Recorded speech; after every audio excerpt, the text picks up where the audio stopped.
चलिए, जैसे कि आप लोग को पता है कि क्लास 12th की केमिस्ट्री को स्टार्ट कर दिया गया है। उसके साथ ही साथ क्लास 10th का भी साइंस जो है, जैसे फिजिक्स, केमिस्ट्री और बायो, तीनों को एक साथ एक एक करके एक एक वीडियो के माध्यम से आप लोग के पास पहुंचाया जाएगा, जिसका आप लोग क्या करेंगे, भरपूर लाभ उठाएं। ठीक है, तो उसमें क्या है, पहला लेसन हम स्टार्ट करने जा रहे हैं। ज़्यादा बातें करने से अच्छा है पहला लेसन क्या करेंगे, स्टार्ट करेंगे। और पहले लेसन में दिया गया रासायनिक अभिक्रिया एवं समीकरण, यानी पहला लेसन का नाम है रासायनिक अभिक्रिया है और रासायनिक समीकरण। तो सबसे पहले जानेंगे रासायनिक अभिक्रिया होता क्या है। जैसे मान लीजिए, जब लेसन का नाम दिया रासायनिक अभिक्रिया, जब इसके बारे में जानेंगे रासायनिक अभिक्रिया होता क्या है, तो फिर इस लेसन के बारे में कैसे चर्चा कर पाएंगे। तो रासायनिक अभिक्रिया में ऐसी अभिक्रिया जिसमें एक या अधिक पदार्थ, क्या कहता है, ऐसी अभिक्रिया जिसमें एक या अधिक पदार्थ परस्पर अभिक्रिया करके नए पदार्थ का निर्माण करते हैं, रासायनिक अभिक्रिया कहलाते हैं। जैसे हम लिख देंगे, जैसे मान लीजिए H2 है प्लस Cl2, तो ये दोनों अलग अलग पदार्थ हैं, आज दोनों मिल करके और क्या बना दिए, 2HCl। यह क्या हो गया, यह एक रासायनिक अभिक्रिया हो गया। रासायनिक अभिक्रिया में दो या दो से अधिक या एक से अधिक पदार्थ परस्पर संयोग करके और एक नए पदार्थ का निर्माण करते हैं, उसी को हम रासायनिक अभिक्रिया कहते हैं। रासायनिक अभिक्रिया, उसके बाद से दिया रासायनिक समीकरण। रासायनिक अभिक्रिया एवं रासायनिक समीकरण। अब रासायनिक समीकरण क्या होता है, तो रासायनिक अभिक्रिया का प्रतीकात्मक निरूपण जो होता है वही रासायनिक समीकरण कहलाता है। जैसे ये जो है ना, जैसे H2 है प्लस Cl2 है, बना क्या, H2HCl। तो इसका प्रतीकात्मक यानी कि इसको हाइड्रोजन लिखेंगे, यह होगा क्लोरीन और यह हो गया हाइड्रोक्लोरिक अम्ल या हाइड्रोजन क्लोराइड। यानी कि यह जो हम लिख रहे हैं ना, यानी इसको जो हम प्रतीक के द्वारा प्रदर्शित कर रहे हैं समीकरण के द्वारा, यही क्या है, समीकरण है। यानी इसी को हम क्या कहेंगे, समीकरण कहेंगे। जो एग्जाम्पल है वही क्या है, आपका समीकरण है।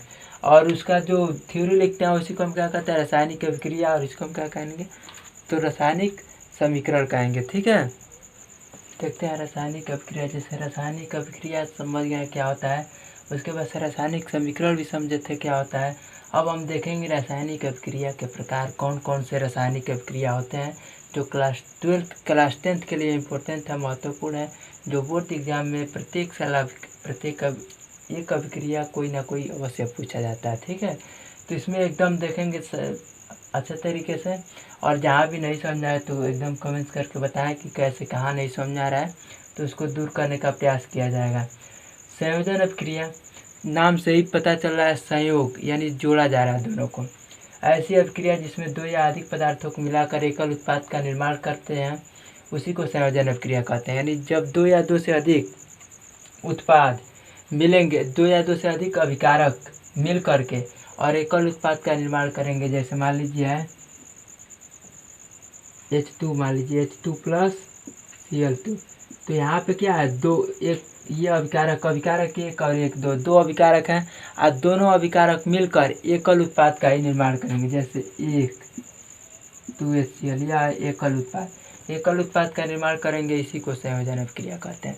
यानी कि जब दो या दो से अधिक या जब दो या दो से अधिक अभिकारक मिलकर और एकल उत्पाद, ये अभिकारक होता है, इधर क्या होता है, उत्पाद, एकल उत्पाद का निर्माण करते हैं, उसी को संयोजन अभिक्रिया कहते हैं। जैसे हम लिख सकते हैं N2 भी लिख सकते हैं और H2 भी लिख सकते हैं, तो हो जाएगा 3, यानी कि 2NH3, यह भी हो सकता है। यानी कि दो यहाँ पे अभिकारक है, यहाँ पे कितना उत्पाद है, इकाई है, तो इसको हम कहेंगे संयोजन। वियोजन का मतलब होता है ऐसी अभिक्रिया जिसमें एक अभिकारक टूटकर दो या अधिक उत्पाद का निर्माण करें, दो या अधिक उत्पाद, यानी कि इसमें सेम इसके विपरीत, यानी कि यहाँ पे एक उत्पाद है ना, तो ये जब टूटेगा तो दो भागों में विभाजित हो जाएगा। जैसे हम ले सकते हैं, जैसे मान लीजिए CaCO3 है, ये क्या करेगा, ये एक अभिकारक है, यहाँ पे दो अभिकारक मिलकर एक उत्पाद का निर्माण करते हैं, लेकिन यहाँ पे एक ही अभिकारक टूटकर दो उत्पाद का निर्माण करेगा, दो से अधिक कर सकता है, तो एक CaO बनेगा और एक CO2 बनेगा। यानी कि यहाँ पे CaO, C पे कितना प्लस, 2 प्लस, ऑक्सीजन पे कितना माइनस, 2 माइनस, तो यहाँ पे 2 प्लस और 2 माइनस के रूप में दोनों जुड़ गए हैं और यहाँ पे CO2 बाहर निकल गया। और यह क्या हो गया, वियोजन। वियोजन का मतलब एक अभिकारक टूटकर दो या अधिक भागों में विभाजित हो जाता है, जबकि संयोजन में दो अभिकारक मिलकर एक और उत्पाद का निर्माण करते हैं। यही संयोजन और वियोजन अभिक्रिया होता है। अब देखेंगे विस्थापन। विस्थापन अभिक्रिया क्या होती है। विस्थापन अभिक्रिया में होता है ऐसी अभिक्रिया जिसमें एक अधिक क्रियाशील तत्व जो होता है ना, कम क्रियाशील वाले तत्व या यौगिक को क्या करता है, विस्थापित कर देता है। जैसे में देखेंगे, जैसे मान लीजिए Fe है प्लस, मान लीजिए कि Fe क्या है, आयरन है, और आयरन से कम क्रियाशील CuSO4। अब यह क्या करेगा, इसको Cu को यहाँ से Fe क्या करेगा, प्रतिस्थापित कर देगा। यहाँ पर बनेगा FeSO4 प्लस क्या निकल जाएगा, Cu बाहर निकल जाएगा। या इसको क्या कर दिया, विस्थापित कर दिया। यह हो गया विस्थापन अभिक्रिया। ठीक है। अब द्विविस्थापन में क्या होगा, ऐसी अभिक्रिया जिसमें आयनों का आदान प्रदान होता है, यानी दोनों आयनों का क्या होगा, आदान प्रदान होगा। उसी को हम कहेंगे क्या, तो द्विविस्थापन अभिक्रिया कहेंगे। जैसे हम लिखेंगे Na2SO4 प्लस BaCl2, यानी Cl पे एक माइनस तो 2 यानी 2 माइनस है, तो Ba पे कितना प्लस होगा, 2 प्लस होगा। SO4 पे कितना माइनस, 2 माइनस होता है, यहाँ पे 2 प्लस, क्योंकि एक शुद्ध यहाँ पे 1 प्लस, तो 2 से गुणा किया यानी 2 प्लस है।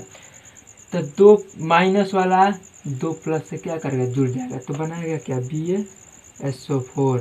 अब बचा क्या, 2Na। यह हो गया आपका, यानी आयनों का आदान प्रदान हो गया, हो गया द्विविस्थापन अभिक्रिया। उसके बाद से अगले अभिक्रिया को देखते हैं।